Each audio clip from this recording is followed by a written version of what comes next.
ఒక కార్యక్రమానికి విచ్చేసినటువంటి గౌరవ మంత్రివర్యులైనటువంటి శ్రీ ఫారూక్ గారికి, జిల్లా అధ్యక్షుడైనటువంటి సోమశెట్టి గారికి, వేదిక మీద ఉన్నటువంటి అతిరథ మహారథులకు, పెద్దలకు, నా ప్రాణ సమానమైనటువంటి తెలుగుదేశం పార్టీ కార్యకర్తలకు, కుటుంబ సభ్యులకు, ఎన్టీఆర్ అభిమానులకు, బాలకృష్ణ అభిమానులకు, అదేవిధంగా సోదరీమణులకు, అధికారులకు, పత్రికా విలేకరులకు, ప్రతి ఒక్కరికి కూడా శిరస్సు వచ్చి నమస్కరిస్తా ఉన్నాను. ఇది ఒక చరిత్ర. ఎందుకంటే గతంలో దశాబ్దంలో చాలాసేపు నుంచి ఎంతో మంది పెద్దలు మాట్లాడినారు. అదే కదా అనుభవం ఉండే వాళ్ళు ఈ దద్దనాల చెరువు గురించి కూడా మాట్లాడినారు. ఇప్పటికే కాలయాపన చాలాసేపు అయిపోయింది. ఎంతసేపు ఎవరు చెప్పినా దద్దనాల గురించి చెప్పాల్సిన అవసరం వచ్చింది. మరి 2009లో 2011వ సంవత్సరం మే నెల అనుకుంటాను నేను, మే నెలలో అప్పుడు ఉన్నటువంటి కాంగ్రెస్ పార్టీ అధికారంలో ఉన్నప్పుడు నేను ఇక్కడికి రావడం, ఇన్ఛార్జిగా రావడం జరిగింది. నేను ఇన్ఛార్జిగా వచ్చిన తర్వాత 3.5 సంవత్సరాల కాలం పాటు ఈ యొక్క కాంగ్రెస్ లో ఉన్నటువంటి పరిపాలన చేయడం జరిగింది. మరి మీరు గతంలో నుంచి చూస్తా ఉన్నారు ఏ విధంగా అయితే ఇక్కడ ఎస్ఆర్బీసీ కింద ఉండేటువంటి ప్రాంతం అంతా కూడా సురక్షితంగా ఉండి ఆ యొక్క పంటలంతా పండించుకుంటూ అక్కడ ఉండేటువంటి రైతు సోదరులు తృణమో ప్రణమో చెందుకుంటూ సంపాదించుకుంటూ పంటలు పండించుకుంటున్నటువంటి విషయం మీకు అందరికీ కూడా తెలుసు. మరి అటువంటి పరిస్థితుల్లో పశ్చిమ ప్రాంతమైనటువంటి పల్లెలకు దాదాపుగా దశాబ్దాల కాలం నుంచి కూడా వర్షాలు పడక ఆ పల్లెలందరూ కూడా అలమటించిపోయి పశువులకు మేత లేక, అదేవిధంగా పంటలు పండించుకోక బయటకు ఎక్కడికో సుదూర ప్రాంతాలకు కూలీలకు వెళ్లి బతకవలసినటువంటి పరిస్థితులలో నేను ఒక ఆలోచన చేయడం జరిగింది. మరి నేను శాసనసభ్యుడిగా అక్కడ గ్రామాలకు వెళ్ళినప్పుడు శాసనసభ్యుడు కాని తోలికి నేను క్యాన్వాస్ కోసం అక్కడికి ప్రచారం నిమిత్తం పోయినప్పుడు చాలా మంది రైతు సోదరులందరూ కూడా అడగడం జరిగింది. అన్నా చాలా మంది మాటలు చెప్పారు, పోయారు. ఎంతో మంది వస్తా ఉన్నారు, పోయారు. ఎంతో మంది ముఖ్యమంత్రులు వచ్చారు, పోయారు. ఆ ప్రాంత అప్పట్లో ఉన్నటువంటి విజయ భాస్కర్ రెడ్డి, కిరణ్ కుమార్ రెడ్డి, పివి నరసింహారావు, ఎంతో మహామహులు పెద్ద పెద్దలు వచ్చారు. అందరూ చెప్తున్నారు కానీ మా దద్దనాలకు మాత్రం నీళ్లు రావడం లేదు. ఎప్పటికీ మా బాధలు తీరుతాయి, మమ్మల్ని ఎవరైనా కరుణించుతారా, మీరైనా చేసి పెడతారా అని అడిగినప్పుడు ఒక్కటి ఆలోచన చేశాను. సరే, ఆ భగవంతుడు దయ వల్ల, మా కార్యకర్తల దయ వల్ల, ఈ ప్రాంత పరిగానపల్లి నియోజకవర్గ ప్రజల దయ వలన శాసనసభ్యుడు కావడం జరిగింది. మీ అందరి ఆశీర్వాదంతో, మీ అమూల్యమైన ప్రేమతో, మీ వాత్సల్యంతో ఎమ్మెల్యే అయిన తర్వాత అక్కడ ఉండేటువంటి గ్రామాల మీద ఏదో విధంగా చేయాలి, ఎట్లా చేస్తే వస్తుంది, ఎన్ని చేస్తే మనం దీనికి నీళ్లు లిఫ్ట్ తీసుకురావడం జరుగుతుంది అనేటువంటి ఆలోచన చేయడం జరిగింది. అక్కడనేమో రాష్ట్రం విడిపోయింది. రాష్ట్రం విడిపోయినాక ఆర్థికంగా ఇబ్బందులు ఉన్నాయి. రాజధాని లేని నగరం, ఇక్కడ పరిపాలన చేసుకోలేము. 1-2 సార్లు ముఖ్యమంత్రి గారిని కూడా పోయి అడగడం జరిగింది. జనార్దన్ రెడ్డి, నువ్వు చూస్తా ఉన్నావు, ఎన్నో ఇబ్బందులు ఎదుర్కొంటా ఉన్నాం, కోట్ల రూపాయలు కావాలి, ఎన్నో ఇబ్బందులు పడుతున్నప్పుడు కొద్దిగా ఓపిక పట్టు, 1 సంవత్సరమో 2 సంవత్సరాలు అని చెప్పి చెప్పడం జరిగింది. అటువంటిది మళ్ళీ 2 సంవత్సరాల తర్వాత మన అవుకు రిజర్వాయర్కు ఈ యొక్క నీరు చెట్టు కార్యక్రమంలో భాగంగా అవుకు రావడం జరిగింది. ఆ అవుకు వచ్చినప్పుడు రాత్రి ఇక్కడే ఉండమని అడిగాను నేను. జనరల్ గా ఏ ముఖ్యమంత్రి కూడా కొండల మధ్యన ఎప్పుడు కూడా నిద్రించరు. సెక్యూరిటీ వారు కూడా ఒప్పుకోలేదు. అయినా నేను ఒక్కడే చెప్పాను, సార్ మీరు ఈ అవుకు రిజర్వాయర్ మీద పడుకుంటే ఇక్కడ ప్రజలకు ఒక భరోసా వస్తుంది, దయచేసి ఈ రోజు నైట్ ఆర్ట్ ఇక్కడే పెట్టుకోమని అడిగినప్పుడు ఆయన మనసులో ఏముందో ఏమో తెలియదు కానీ సెక్యూరిటీ వాళ్ళు వద్దన్న గానీ కూడా ఆ కొండల మధ్య నిద్ర చేసినటువంటి మహానాయకులు చంద్రబాబు నాయుడు అని చెప్పి తెలియజేస్తా ఉన్నాను. ఆ మీటింగ్లు అడిగాను, నీకేమైనా అవసరాలు ఉంటే చెప్పు, కోరికలు అన్నాడు. సార్ నేను కోరుకుంటే తీరుస్తారా లేదని చెవులో పోయి అడిగాను. ఆయన ఏమనుకున్నాడు, ఏదైనా రోడ్లో గిట్ట అడుగుతాడు ఇతను, ఏదైనా 1 లక్ష, 1 కోటి రూపాయలు, 2 కోట్లు, 3 కోట్లు అన్నప్పుడు ఒకటే చెప్పాను, నేను నా జీవితంలో ఎప్పుడు మీ దగ్గరికి రాను. నాకు మంత్రి పదవి కానీ ఇంకా ఏదైనా డబ్బులు సంపాదించుకోవాలని కానీ ఏ దానికి రానని చెప్పి ఒక చిన్న చీటీ మీద రాసి ఈ 3 ప్రాజెక్టులు అనౌన్స్మెంట్ చేయమని చేశారు. నాకెళ్ళి ఇట్లా చూసినాడు. ఎంత అవుతుంది అని అడిగాడు. నాకు డబ్బుల గురించి తెలియదు సార్, నాకు కావాల్సింది నా పడమటి పల్లెల ప్రజల్లో కళ్ళల్లో ఆనందం కావాలని చెప్పినప్పుడు ఆయన కూడా భుజం తట్టి నేను అనౌన్స్ చేస్తా ఊరుకోండి అని చెప్పి అనౌన్స్ చేశాడు.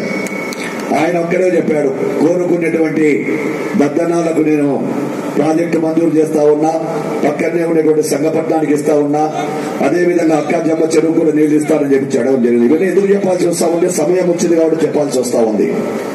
అయినది అక్కడ నుంచి సంతోషం ఎంత ఉందో కష్టాలు మొదలైనాయి. నాకు అక్కడి నుంచే కష్టాలు మొదలైనాయి. నేనేమనుకున్నా, ముఖ్యమంత్రి గారు శాంక్షన్ చేశారు, ఆటోమేటిక్ గా అయిపోతుంది, దీనికి తిరుగు ఉండదని నేను అనుకున్నాను. అనుభవం అక్కడి నుంచి వచ్చింది.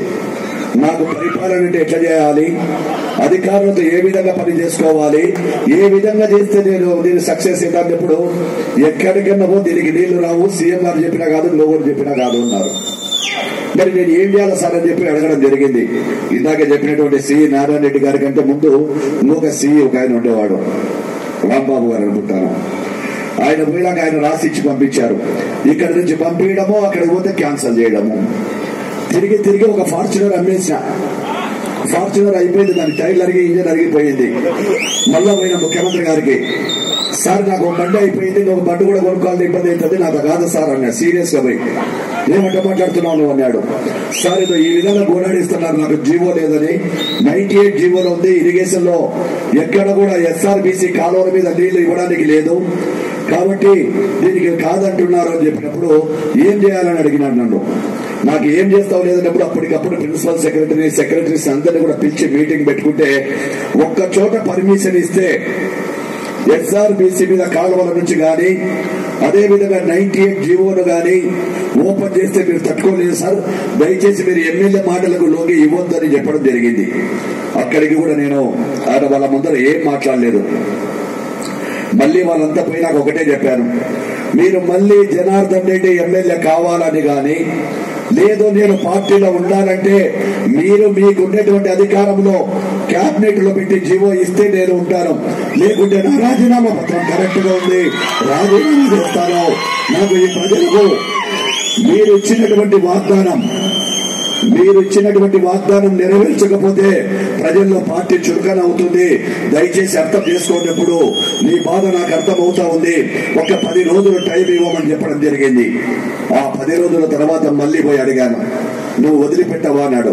వదిలిపెట్టేదే లేదు సార్, మీకు ఎంత పట్టుదల ఉంటే, మీలో మొండితనం ఎంత ఉంటే, మీరు నా గురువు, మీ గురువులో మీ పట్టుదలకు ప్రతీకారంగా నేను కూడా అదే పట్టుదలతో ఉన్నాను, మీరే మా గురువు కాబట్టి నేను ఇచ్చేంత వరకు పోను ఇక్కడ నుంచి కాన్స్టిట్యూన్సీకి అని చెప్పి 10 రోజులు అక్కడ కూర్చోవడం జరిగింది. అప్పుడు 98 క్యాబినెట్ లో పెట్టి జీవో తీసి ఇక్కడికి ఇవ్వడం జరిగింది. అప్పటికప్పుడే మనకు శాంక్షన్ తీసుకొని రావడం, జీవో ఇవ్వడం. ఇదే నారాయణ రెడ్డి గారు కూడా దానికి జీవోకు వచ్చేటట్టుగా కొన్ని అనుకూలమైనటువంటి మార్గం ఇవ్వడం జరిగింది. అప్పుడు చేసినప్పుడే మళ్లీ టెండర్లు పిలవడం, 6 నెలలు 9 నెలల పూజ చేసినప్పుడు కూడా ఎవరు నమ్మలేదు. దాన్ని దాదాపుగా 9 నెలల లోపలనే కంప్లీట్ చేయాలనే ఉద్దేశంతో కోరియా కంపెనీ గారి వారిని పిలిపించి వారికి ఒప్పజెప్పడం, ఆ కంపెనీ వారు కూడా ఈ సందర్భంగా వారికి శుభాభినందనలు తెలియజేస్తా ఉన్నాము. చెప్పిన పని చేసేందుకు మీకు కూడా కంపెనీ వారికి ధన్యవాదాలు తెలియజేస్తాను. మీరు కూడా మా ప్రజలకు ఒక్కసారి లేచి అభివాదం చేయాలని చెప్పి వాళ్ళందరికీ కూడా కోరియా కంపెనీ వారికి అభివాదం చేయాలని చెప్పి కూడా కోరుకుంటా ఉన్నాను. ఇక ఈ విధంగా చెప్పుకుంటూ పోతే ఈరోజు రాష్ట్రంలో తెలుగుదేశం పార్టీ ఇంకొకటి కొలింగుల మండలం ఒక చరిత్ర. తిమ్మనాయనిపేటకు మన జలహారతికి అవుకు వచ్చినప్పుడు ముఖ్యమంత్రి గారిని కొలింగుల అవుకుల మీటింగ్ పెట్టాలని చెప్పి అధికారులంతా ఉన్నారు. కలెక్టర్ గారు కూడా అక్కడే పెట్టాలని, ఎస్పీ గారు ఒప్పుకోలేదు. రోడ్డు మార్గాన 7 కిలోమీటర్లు మేము అనుమతి ఇవ్వమని చెప్పినప్పుడు ఒకటే చెప్పాను, మా ప్రజల కోసం ముఖ్యమంత్రి గారు వస్తా ఉన్నారు, అధికారులకు మీకు కొద్ది ఇబ్బందిగానే ఉంటుంది సెక్యూరిటీ ప్రాబ్లం, దయచేసి కొలింగులలోనే పెట్టాలి అని చెప్పి అడిగారు. ఎందుకు కొలింగుల మీరంటే నేను చెప్పానని చెప్పాను.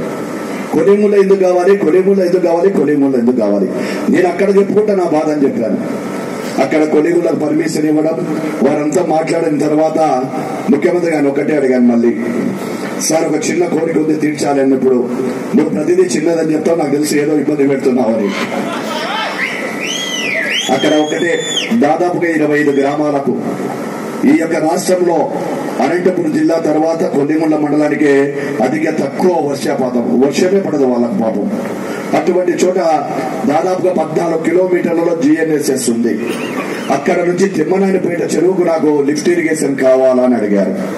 ఎంత అవుతుంది అన్నాడు. నాకైతే తెలియదు సార్, నాకు కావాలా. ఇక్కడికి వచ్చినారు, ఈ యొక్క ప్రాంతంలో మనల్ని కూడా ఆదరిస్తున్నారు. గతంలో మెజార్టీ తక్కువ వచ్చింది, ఏది ఏమైనా మెజార్టీ వచ్చిన మండలానికి వచ్చి నేను కోరిక కోరకూడదు, అయినా ప్రజల భావోద్వేగాలు చూసిన తర్వాత చేయాలనేటువంటి ఉద్దేశంతో నేను చేయడం జరిగింది. కాబట్టి దయచేసి దానికి ఇవ్వాలని చెప్పినప్పుడు అక్కడ అనౌన్స్ చేసి వెళ్ళిపోయారు. అనౌన్స్ చేసి దాదాపుగా 2 నెలల పైన అవుతా ఉంది, 3 నెలలు అవుతా ఉంది. ఎందుకు చరిత్ర అని చెప్తా ఉన్నానంటే, మొన్న మంగళవారం కంటే ముందు లాస్ట్ 9 రోజుల కిందట పోయాను సీఎం గారి దగ్గరికి అపాయింట్మెంట్ తీసుకొని. సార్ నాకు ఒకటే కావాలి, ఇంతవరకు మిమ్మల్ని వ్యక్తిగతంగా అడగలేదు, నాకు రేపు ఉదయం లోపల తిమ్మనాయనపేట చెరువుకు జీవో కావాలి. జీవో ఇవ్వకపోతే అక్కడ ఉన్నటువంటి ప్రజలందరూ కూడా ప్రతిపక్ష పార్టీని విమర్శలు చేస్తా ఉన్నాయి. ఆ విమర్శలకు నేను ఎదుర్కొని చెప్పాలన్నప్పుడు ఆయన ఒకటే, ఈ రోజు నీకెందుకు, నువ్వు వెళ్ళిపో, మళ్ళీ రేపు వచ్చి కనపడమని చెప్పారు. రాత్రి 11 గంటలకు 10 గంటల 45 నిమిషాలకు చీఫ్ సెక్రటరీ, ప్రిన్సిపల్ సెక్రటరీ అయినటువంటి శశిభూషణ్ గారు నాకు ఫోన్ వచ్చింది. నాకు అర్థం కాలే ఎందుకు వచ్చిందో, ఆ టైంలో ఏదైనా జరిగిందేమో నాకేదండి. 10 గంటల 45 నిమిషాలకు పిలిచి చెప్పారు, సీఎం గారు మమ్మల్ని ఆదేశాలు ఇచ్చారు, రేపు 11 గంటల లోపల మీకు జీవో ఇష్యూ అవుతుంది అని చెప్పినప్పుడు కూడా నాకు నమ్మకం రాడా.